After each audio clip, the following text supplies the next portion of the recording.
vamos a visitar la Gran Logia del Valle de México. Es una institución pues, que habla de toda la historia de la vida independiente del país. Así es. Hay registro de llegada de logias masónicas a México desde el siglo XVIII, de origen francés. Hay una explosión, lo hemos visto claramente a lo largo de cuando hemos revisado la historia del siglo XIX, a partir de la independencia mexicana, que hay dos grandes vertientes, una logia yorquina, que trae precisamente Joel Robert Poinsett, el embajador de los Estados Unidos en México, hacia 1928, y una logia escocesa que está más apegada, digamos, al liberalismo español, mientras la otra está más apegada al liberalismo norteamericano. Entonces, en los años críticos de los posteriores a la independencia, los políticos se dividen en dos bandos y entonces las logias comienzan a operar de manera secreta, interviniendo en la política del país. Esto es algo que vamos a ver desde Iturbide. Dicen que hasta López Portillo, que fue el último públicamente, o era sabido que era un masón grado 33. La vida de las logias en México está llena de leyendas. Una de ellas dice que Juárez no mató, no le perdonó la vida a Maximiliano, no ordenó fusilarlo porque los dos eran masones, y que entonces le permitió que se fuera y que se fue a Guatemala con el nombre de Justo Armas y que allá está enterrado. Hay que imaginar también pues, todo lo que implica la existencia de sociedades secretas vinculadas con la política en el imaginario de la gente, ¿no? Te da lugar para pensar lo que fuera. Pero sí intervinieron directamente, provocaron muchos de los pronunciamientos, muchos de los golpes de Estado, estuvieron activamente en la política. Perdón, también con Calles, con Plutarco Elías Calles es un momento donde vemos también que los masones fueron muy importantes. Cuando él comienza el conflicto religioso, a él le llegan muchas cartas que están en el AGN de logias masónicas, particularmente estadounidenses, felicitándolo por este acto. Y vemos cómo también Calles fue un masón grado 33. Todos los presidentes, automáticamente al ascender a la primera magistratura, si no tenían el grado 33, se les otorgaba, exactamente, porque se consideraba que por los méritos se estaba llegando a ese lugar en donde sería el gran constructor del país, de la República Mexicana, que es uno de los principios que tienen esta logia, la masonería. Importante señalar que tenemos nosotros conocimiento de que en el centro histórico, en uno de los callejones, estuvo la primera logia masónica. En la calle de Bolívar, en la calle de las Ratas. En la calle de Bolívar, que en ese tiempo se llamaba de las Ratas. Exactamente. Hay una leyenda no comprobada que dice que Hidalgo, Allende, etcétera, se iniciaron como masones en esa logia. No hay ninguna evidencia que indique que Hidalgo fue masón, pero forma parte de este mundo porque irrumpieron fuertemente, y de hecho la existencia de sociedades secretas pues siempre ha sido muy, muy sugerente. Es algo antiquísimo, algo que tiene sus orígenes pues, en el antiguo Egipto y que ha ido acompañando también la vida de la humanidad. Y sí, estamos viendo aquí los símbolos que son eminentemente cosas que están relacionadas pues con la construcción, con la albañilería, etcétera. Eso es lo que nos comentaba, en este momento, la escuadra y el compás y el ojo en medio, ¿no? Y evidentemente, al ser la colonia de los arquitectos, inferimos que el arraigo de este tipo de sociedades se da en la San Rafael, y otra de las pruebas que tenemos es el hecho de que una colonia tan pequeña tenga 3 templos católicos. Eso quiere decir que de una forma u otra había esa fricción. Por la mañana algunos de los habitantes de esta colonia iban a misa los domingos, exacto, y por la noche entraban aquí. Por cierto, hay un café aquí en la esquina que se llama el Café El Gran Premio. Cuenta la leyenda que al salir de las tenidas se dirigen allá, al terminar los trabajos, pues se dirigen ahí varios de los asistentes aquí a esta logia para seguir conversando. Es un café muy antiguo, a ver si podemos pasar más tarde y platicar con los propietarios, a ver qué historias nos cuentan. Por lo pronto, pues estamos a los pies de la escalera para entrar a esta logia. Muchísimas gracias. Bienvenido, señor Mauleón. Hola, ¿qué tal? Gracias por recibirnos. ¿Cómo le va? Pues bienvenidos a la Gran Logia de Valle de México. Gracias. Pues conversábamos un poco acerca de la historia de la masonería en México. ¿Qué nos puede contar acerca de esto? Bueno, la masonería en México ha hecho lo que es la república y ha conformado la república a lo largo de la historia. La Gran Logia Valle de México se funda el 5 de febrero de 1862 y ha pasado por varias fases históricas de la historia de México en el país. Este es el vestíbulo de la Gran Logia. Vamos a recorrer partes. ¿Esta es fundada por Altamirano? No, Porque hay una logia del Valle de México que funda Altamirano, ¿no? no, esta es la Gran Logia Valle de México, la funda James A. Losh en el año de 1862. A partir de ahí la Gran Logia va desenvolviéndose en la República y posteriormente en 8 estados de la República Mexicana. Ok. Estamos entrando en una cosa que se llama como el Salón de los Bustos. Así es. Hay que aclarar que no vamos a poder visitar zonas especiales que Efectivamente. están restringidas, salvo para los iniciados. Así es. Cualquier persona se puede iniciar. Sí, cualquier persona puede ser iniciada con la canalización correspondiente y si acredita y corresponde a las expectativas, será iniciado dentro de la masonería. Ok. ¿Cuántas personas están asociadas o afiliadas a esta logia? Somos alrededor de 17,000 miembros 17,000 en esta. en esta. Pues esto es muchísimo, ¿no? Es muchísima gente. No pensé que fueran tanto. Y bueno, pues vamos a comenzar el desfile de los bustos. Imagino que estamos viendo pues a los grandes masones. Efectivamente, el expresidente Lázaro Cárdenas del Río, gran maestro de la Gran Logia Valle de México, en los años de 1929 y 1931, y empieza a dar una historia diferente a la Gran Logia y a conformar a la Gran Logia Valle de México. Aquí tenemos al nigromante Ignacio Ramírez, obviamente uno de los grandes liberales, literatos también, y masón, no miembro de la Gran Logia Valle de México, pero sí masón relevante dentro de nuestra historia. Porque pasa esto, ¿verdad? Algunos se asocian, digamos, con los liberales y otra logia con los conservadores. Entonces se divide en el rito escocés del rito yorquino y finalmente el rito yorquino desaparece. Se va fundiendo y se va convirtiendo en otra cosa, ¿es así? No, todavía existe el rito de York. Sí, sí. Nosotros somos el rito escocés, antiguo y aceptado, que es el que se practica en la mayor parte del país. La masonería, el rito escocés está dividido en los grados simbólicos, aprendiz, compañero y maestro, y en los grados filosóficos del 4 al 33º. Aquí son los grados simbólicos. Administrativamente nos regulamos la masonería simbólica y administrativamente la masonería filosófica con el Supremo Consejo de México. Ya. Pero hay un predominio del rito escocés. Así es. Aquí tenemos a Buzz Aldrin, el primer masón en caminar en la luna, en el año de 1969, junto con Neil Armstrong, también masón. Okay. Aquí tenemos al apóstol de la paz, a Mahatma Gandhi. ¿Por qué lo tenemos aquí? Porque fue un hombre relevante a través de la historia y buscó la paz sin llegar a la agresión de ninguna forma. Nos vamos a dirigir hacia una cosa muy, muy interesante porque surge la pregunta de que pues, muchas personas que no nos imaginamos participaron de la masonería y aquí vemos pues nada más y nada menos que a Mario Moreno Cantinflas. Y de este lado tenemos un documento que es un expediente de tramitación. Es su solicitud de iniciación de Mario Moreno Cantinflas en el año de 1943, me parece, donde solicita iniciarse en diciembre del 42. Del 42 en la respetable logia simbólica Chilam Balam número 21. Ok, da su domicilio, vive en la calle de Bajío, en ese tiempo 111, Colonia tiene Roma 31 años, es casado, de religión católica, profesión artista, ¿o qué dice? Artista. Sí. Artista, qué bonita profesión. Bueno, de ahí a unos testigos, me imagino que son las personas que lo recomiendan. Exactamente, lo acreditan dan fe para poder ingresar en la masonería. Ok. Y bueno, pues la firma. Y eso justo coincide con la etapa en que Mario Moreno inicia su incursión en la vida sindical. No hay que olvidar que es uno de los fundadores de la ANDA. De la ANDA, sí, sí. Esto es del 42. Pues ya está en el apogeo, ya pasó el signo de la muerte, que es el 39, y ahí está el detalle, o sea, está entrando. De hecho, trabajó con Joaquín Pardavé, miembro de la Gran Logia Valle de México, miembro relevante de nuestra Gran Logia y fundador de una logia que se llama Oasis 12, número 29. ¿Qué se llama? Oasis 12, número 29. Ok, ¿y por qué hay como estas escisiones o divisiones? ¿En qué consiste? Son diferentes grupos.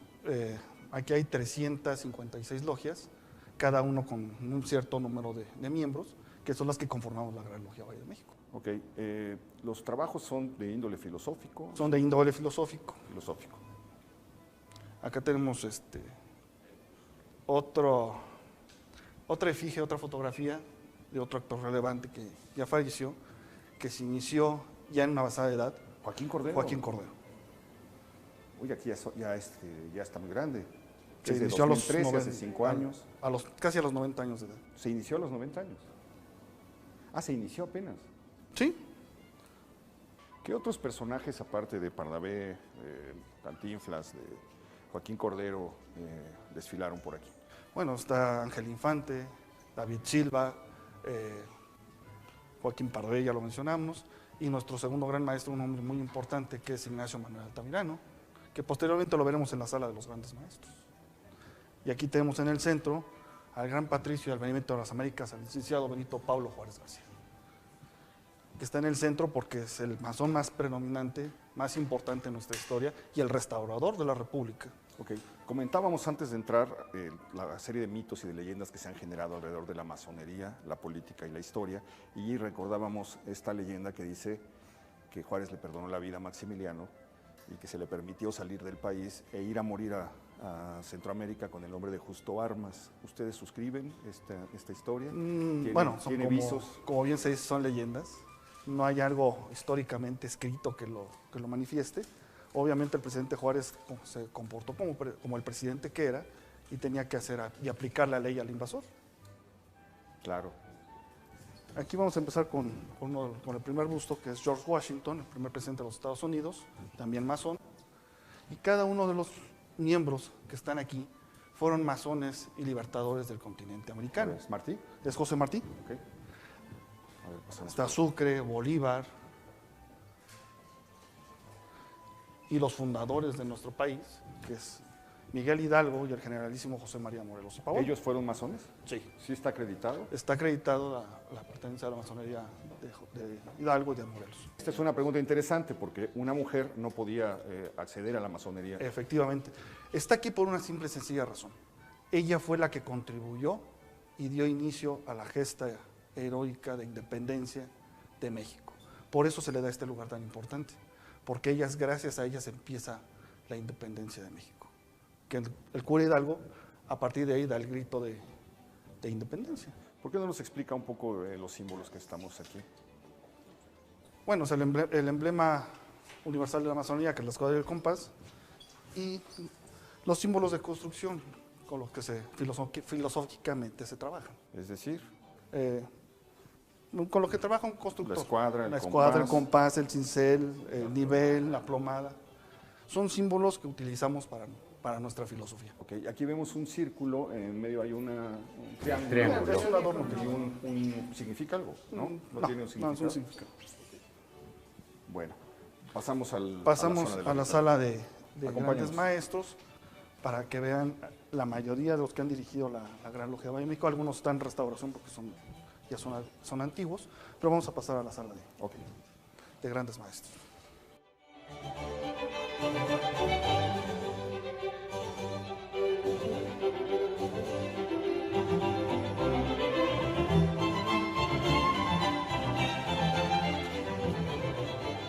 Como pueden ver, son los que han dirigido a lo largo de la historia la Gran Logia de Valle de México desde 1862 hasta el 2017. ¿Empieza ya? Empieza ya Este es con Altamirano, este de acá. James Elosh, el primer ya, gran ok, maestro. ok. Y así ha habido diferentes personalidades dentro de la historia de la Gran Logia que han sido presidentes del Tribunal Superior de Justicia, militares, generales y 2 expresidentes que aquí tenemos, Acá está Cárdenas. como ¿no? el general Lázaro Cárdenas del Río y a Emilio Portesiel, que han sido miembros predominantes de la Gran Logia Valle de México. Y así hasta la fecha, hasta nuestro último gran maestro. ¿Hay un periodo específico? Sí, es un que periodo tiene? de 3 años, se elige un gran maestro por cada 3 años. Okay. Tengo la impresión de que todo lo que estamos viendo y tocando y pisando significa algo, pero no nos va a decir, ¿verdad? No. Pero si todo tiene un significado, tiene un significado. está acomodado, opuesto. De una manera específica. ¿Esto significa algo? No es un adorno que lleva la silla del gran maestro. Ok, y vemos allá un carruaje. Es una réplica al pie del cuadro de Juárez. Así es. Es la réplica del carruaje del presidente Juárez, donde llevó la República durante la intervención francesa. Muy bien. Obviamente aquí tenemos diferentes, aquí sesiona la Gran Logia Valle de México, sus grandes dignatarios son los que sesionan aquí para tratar asuntos administrativos de la Gran Logia. ¿Y qué tipo de libros son los que...? Es literatura general, porque una de nuestras premisas es ser hombres cultos, que somos una institución iniciática, progresista y filantrópica, y buscamos el perfeccionamiento del hombre. Ok, ¿podemos ver más o menos qué Sí, libros claro son que los que hay ahí? Filosofía Hegel, ¿no? Ujú. Supongo que mucho contenido filosófico. Así es. De Marte R. Gómez, estoy viendo aquí un volumen, 2 volúmenes de la historia de Marte R. Gómez. Pues muy variados, desde el teatro de Usigli hasta escritos de Juventud de Marx, Así es. escritos de Benito Juárez, y bueno, una buena colección de libros de la colección Sepan Cuántos, de Exactamente. Porrúa. Ok. Aquí tenemos una réplica de la máscara mortuoria del presidente Juárez. Estaba como hinchado, ¿verdad? Sí fue el momento de su muerte cuando se saca la máscara de yeso. Es ese momento terrible que para revivirlo le dejan caer agua hirviendo en el pecho, tratando de hacerlo, y le provocan una quemadura espantosa. Así es. Ok, seguimos. Después de usted vamos a pasar a nuestro auditorio.